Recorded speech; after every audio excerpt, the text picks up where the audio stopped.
For over 20 years, the MacArthur Foundation has been providing Russia with more than $173 million in funding for activities related to higher education, human rights, and limiting the proliferation of nuclear weapons. Now, the Russian government is threatening them with a choice: reduce their involvement in political activity or leave Russia altogether.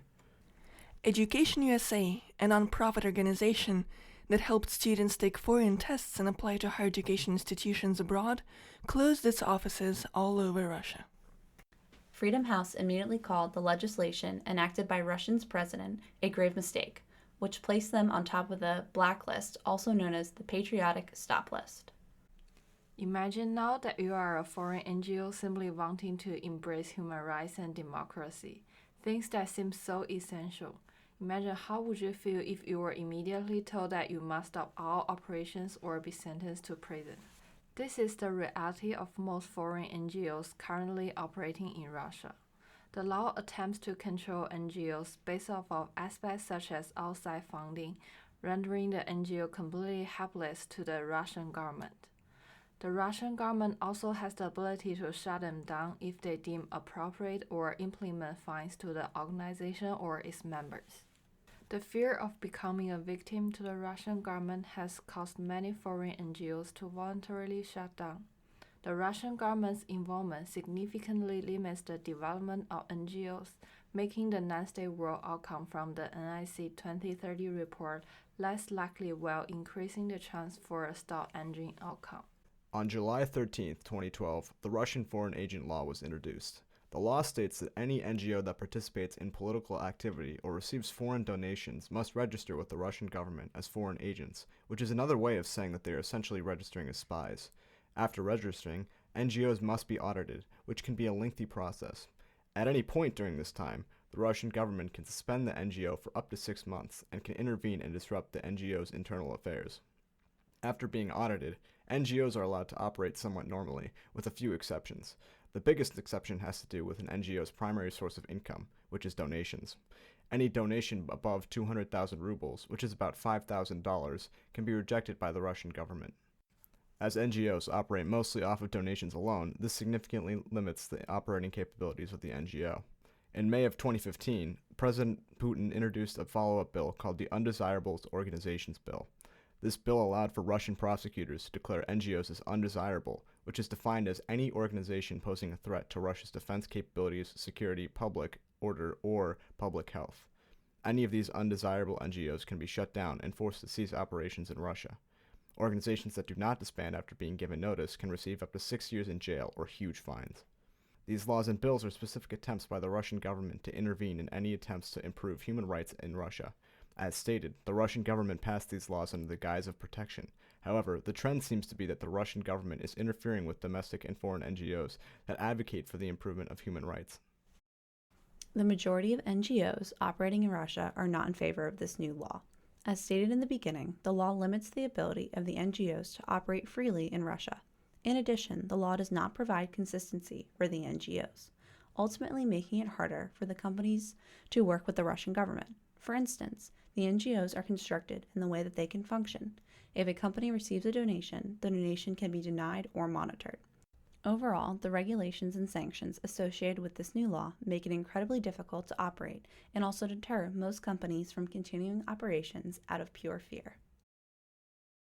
We had the chance to interview one of our group members who is from Russia and get insider perspective on the Russian response to the law. Hi, Anastasiya. Hi, Angela. Has this law impacted you personally in any way? Yeah, it actually has. I was in Russia physically when the law was introduced, but I didn't start directly feeling its effect until sometime later when I've heard from one of my friends that the company that actually helped me to find Dickinson was, shut down. Yeah. It wasn't working anymore. So what is the attitudes toward US in Russia like? I'd say it's more negative. A lot of Russian people feel like United States have been over-involved in the lives of other countries, especially Russia and our neighbors. For example, people believe that the crisis in Ukraine was the result of American influence of Ukrainian government. So you mean that the law we are talking about is a response to the reaction of the West? I think, even though the government doesn't state it openly, I think that's exactly what it is. Because they're trying to exclude every company that could potentially undermine security in Russia. But when do you think that the banned organization focused on human rights? I think they were, but still, the government tells Russian people that those companies, even though they were focused on human rights, try to spread propaganda and foreign news on Russian territory. Would you say that the population is in agreement with the law? Unfortunately, I think it is, because all that the people hear about this issue is from the censored media, and that's usually very negative. Sorry, we have to stop here. This is the all time we have for the interview. Still, thank you for sharing the perspectives. Thank you, Anastasiya. Yeah, I was glad to help a more global perspective on this area, on this issue. System analysis of the impact of Russia's 2012 foreign agent law on foreign NGOs operating in Russia, based off the work of Danilo Meadows regarding system analysis. The main stock in the system is the amount of foreign NGOs in Russia.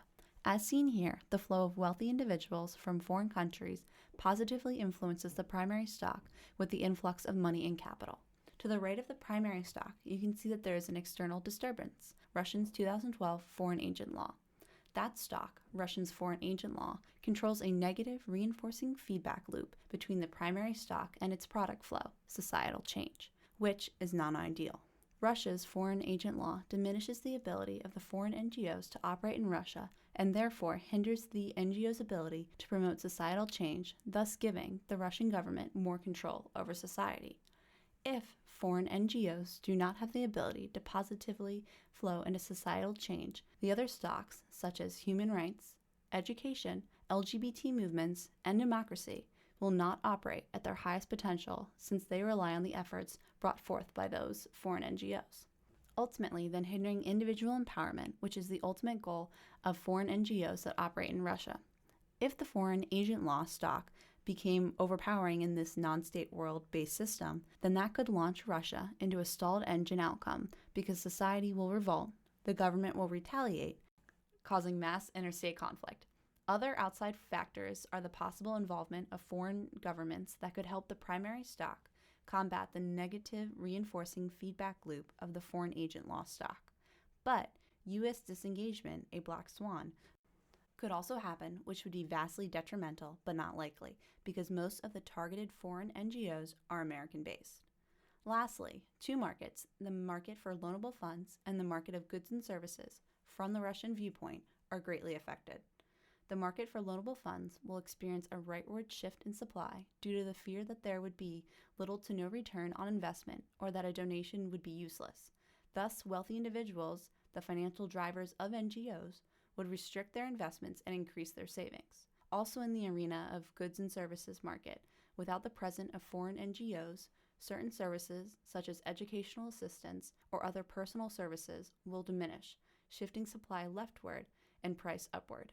Both movements within the respective markets would negatively affect Russians' economic and social standings. Today you have heard about the law that prohibits the operations of NGOs in Russia.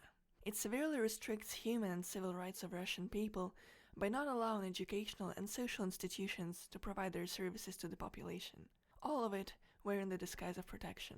Civil and human rights are incredibly important components of the political system, as being able to voice your views and opinions is a key component of political change. Besides, the sanctions placed upon the NGOs are negatively interfering with the internal economical atmosphere of Russia.